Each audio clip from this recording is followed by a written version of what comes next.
My name is Alice, and I've always been drawn to the magic of photography. Not the digital kind where everything is perfect and easily erased, but the real, tangible kind. My grandmother, bless her heart, left me her old Polaroid camera when she passed, and it became my most prized possession. It was a bulky, slightly worn piece of equipment, but it hummed with a quiet energy. I loved the anticipation, the way an image slowly bloomed on the square white film, revealing a memory, a moment frozen in time. I made a small living taking photos at local events, capturing genuine smiles and unexpected beauty. My world felt simple, beautiful, and full of honest light, much like the pictures I created. My sister, Clara, was my best friend, and I was overjoyed when she announced her engagement to David. He was charming, handsome, and seemed to adore her. I enthusiastically agreed to be the unofficial photographer for their engagement party, bringing along my trusty Polaroid camera. It was a beautiful evening, filled with laughter, good food, and the hopeful glow of impending nuptials. I snapped dozens of photos, trying to capture every happy face, every shared glance. Towards the end of the night, I caught a perfect shot of Clara and David embracing by the garden fountain, a picture of pure love. I watched the film slowly develop, excited to see their joyous expressions appear. But as the image became clear, my heart gave a strange, cold lurch. There in the background, just slightly out of focus behind David's shoulder, was a woman. She was indistinct, shadowy, almost like a smudge, but her eyes, even in the blurry image, seemed to stare directly at David with an intensity that sent a shiver down my spine. The problem was, I knew for certain, there was no one standing there. No one like that anyway. I had a clear view of the area. I shook my head, dismissing it as a weird double exposure, a glitch with the old camera. It couldn't be anything else, could it? Yet the image gnawed at me, a tiny, unsettling knot in my gut. My world, which had seemed so bright, now held a shadow, a guest who wasn't standing there, hinting at a darker truth. David, my future brother-in-law, a man I was learning to distrust, I tried to shake off the strange feeling. The next day, I showed the photo to Clara, making a joke about the camera having a mind of its own. Clara laughed, but her smile faltered for a second as she looked at the shadowy figure. A seed of doubt, small and almost invisible, had been planted. Over the next few weeks, that seed began to sprout. David started acting differently. He was often distant, quick to anger, and frequently made excuses to be out late. My unease grew. I found myself taking more photos, not just of Clara and David, but of anything, almost as if my camera was searching for something. And then it happened again. In a candid shot of David on his phone, looking annoyed, the shadowy woman was there again, a little clearer this time, standing beside him, her hand almost touching his arm. And in another, at a family dinner, she was visible in the reflection of a window, watching him from outside. This wasn't a glitch. This was something real, something my camera was seeing that my eyes could not.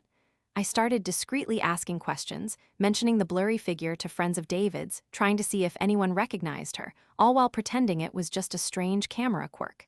Eventually, a hesitant whisper reached me. David had been seeing someone, a colleague named Sarah. My blood ran cold. The shadowy woman in the photos had to be her. I felt a surge of protective anger for Clara. I confronted David with the Polaroids, laying them out on the table. His charming facade cracked. He exploded, accusing me of being jealous of his happiness, of trying to sabotage his relationship with Clara. He said I was crazy, that I was photoshopping the images, that the old camera was just malfunctioning and making me see things. Clara, heartbroken and confused, didn't know who to believe. David spun a web of lies so convincing, portraying me as the unstable, jealous sister that she eventually sided with him. My own sister, my best friend, believed him over me, all because the evidence I had was ephemeral, a ghost in a picture. David and Sarah, emboldened by Clara's doubt, then started actively working against me. They spread rumors in our small community, whispering that my photography was unreliable, that I was emotionally unstable. My small business dried up.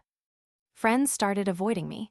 I was isolated, my relationship with Clara shattered, my reputation ruined, and my beloved camera, once a source of joy, now felt like a curse. I was at my lowest point, truly questioning my own sanity. I felt a desperate, cold fear curling in my stomach, making me wonder if David's accusations were true. Maybe I was crazy. Maybe I was seeing things. But then the dreams started. The shadowy woman, now terrifyingly clear, her eyes burning with a malevolent light, appeared in my sleep, her gaze always fixed on me. A silent promise of something awful.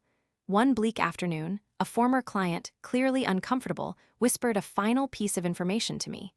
David and Sarah weren't just having an affair. They were planning to elope, abandoning Clara, and David's plan was to paint me as the deranged sister whose accusations drove him away. My heart constricted with a mix of despair and a burning, icy rage. I had nothing left to lose. They had taken everything from me, my sister, my business, my sanity, almost. I took my Polaroid camera, its weight in my hands feeling heavier than usual, almost pulsing with a dark energy. I went to the location my old client had overheard, a small, secluded chapel on the outskirts of town. I burst through the doors just as David and Sarah were standing at the altar, smug smiles on their faces. David started to laugh, seeing me, calling me crazy, telling Sarah to ignore the lunatic. But I didn't care. I held up the collection of damning Polaroids, the ones with the shadowy woman, my voice trembling but clear. "You're a liar, David, a cheat. You broke Clara's heart and tried to ruin me." As I spoke, the air in the chapel grew cold, an unnatural chill. I aimed my camera, clicking the shutter, capturing the scene. The film began to develop, and as it did, the impossible happened. The guest who wasn't standing there, the spectral woman from the photos, began to materialize, not just on the film but physically, between David and Sarah. Her form was no longer indistinct. She was a horrifying vision of twisted limbs and a face of pure, silent rage, her eyes burning with an otherworldly fire. Sarah let out a piercing shriek, her smug smile replaced by abject terror, as the spectral figure reached out, her clawed hand seizing Sarah by the arm, dragging her backward into a shadowy corner of the chapel, where she vanished into the gloom with a whimper that abruptly ceased. David, his face ashen, tried to run, screaming, stumbling over himself. I aimed my camera again and with a click captured his terrified retreat. The photo developed instantly. In the foreground, David's face was a mask of primal fear, but behind him, just over his shoulder, the spectral woman was there again, her hand now on his shoulder, her form more solidified, more real than ever. His eyes were wide with terror, staring at something beyond the lens. At that moment, Clara, who had followed me, her face pale with dread, walked into the chapel. She saw the developing Polaroid in my hand, and then she saw David, rooted to the spot, his body trembling, his eyes fixed on something only he could see, a horror that had manifested for him alone. He screamed, a guttural, desperate sound, as if seeing his own soul laid bare and consumed. He crumbled to the ground, a broken man, utterly and completely undone, tormented by the truth the camera had forced him to witness. The guest had finally revealed herself, and the consequences were terrifyingly poetic. David was committed to a mental institution, a shadow of his former self, forever haunted by unseen horrors. Sarah was never found, officially declared a missing person, though Clara and I knew the chilling truth. My sister and I reconciled, holding on to each other through the shared trauma, our bond reforged in the fires of betrayal and supernatural intervention. I stopped taking photographs. The Polaroid camera, now wrapped in a thick cloth, was locked away in a dusty old chest, its power too great, too terrifying to wield. I live a quiet life now, far from the shutter click and the developing film. But every now and then, in the darkest corners of my vision, or in the stillness of a silent room, I catch a flicker of movement, a fleeting, shadowy shape that wasn't there a second before. And sometimes, late at night, when the house is still and silent, I think I hear a faint whisper. A chilling reminder that the guest who wasn't standing there, the truth that my camera revealed, didn't completely vanish. It lingered. And sometimes, when I look into a dark reflection, I see a faint, unsettling glow deep within my own eyes, as if a fragment of that spectral, vengeful entity now resides within me, a silent observer, forever tied to the camera's dark, undeniable power.